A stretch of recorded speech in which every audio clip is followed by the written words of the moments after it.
So Diddy's trying to get an acquittal before the jury even deliberates. The ego of this man. So he filed a Rule 29 motion. That's what everyone's been talking about. And I'm going to tell you exactly what it is. A Rule 29 motion based on the Federal Rule of Criminal Procedure 29 is a motion for a judgment of acquittal in a federal criminal trial. It's essentially a request for the judge to dismiss the case because the prosecution's evidence is insufficient to prove guilt beyond a reasonable doubt. It says this motion can be made by the defendant at the close of the prosecution's evidence, which is now pretty much after this last witness, at the close of all the evidence, or even after the jury verdict. So Diddy's team has been doing something really interesting, okay? First, they said that they had all these witnesses lined up, like dozens, like almost 100, which is weird. Like, who has the time for that? Okay, the trial was supposed to be around 8 weeks, give or take, so from May 12th to July 4th. So it looks like we're going to be finishing a week early. So they were trying to like confuse the prosecution with all these witnesses, because how do you prepare for that many witnesses, right, to cross-examine them? It was just too many. Then they suddenly said, oh, we just need a couple weeks, and then they said, oh, we just need a couple days, and then they switched to, you know what, we're not going to have any witnesses at all.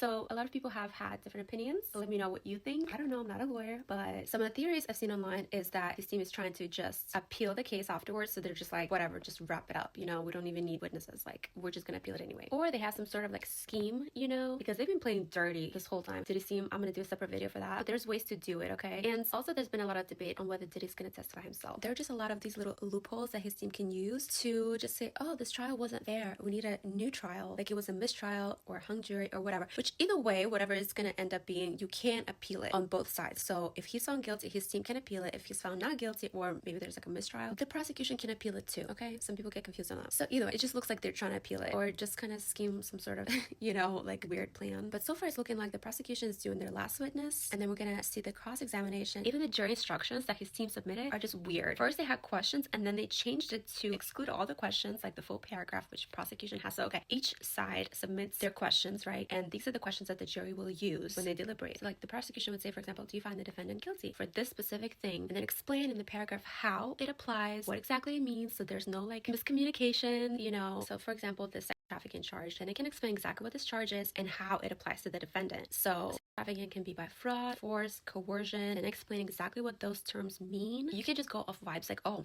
I think he's guilty or not guilty. Like, you can't do that. You have to go one by one for each count that he's accused of, go through it and see if it applies. So prosecution wrote all of that out, paragraphs for each question, and the defense changed their instructions and they took all of that out. Do you find the defendant guilty for this? Yes or no? What about this? Yes or no? So it just looks like they're just trying to either confuse the jury to have them go by the vibes, or use it later and say, oh, it was a mistrial because this wasn't explained right to the jury, I need a redo. Just, there are so many little loopholes, okay? Like if Diddy chooses not to testify, he can later say, oh, I had bad legal advice, so I didn't get to testify.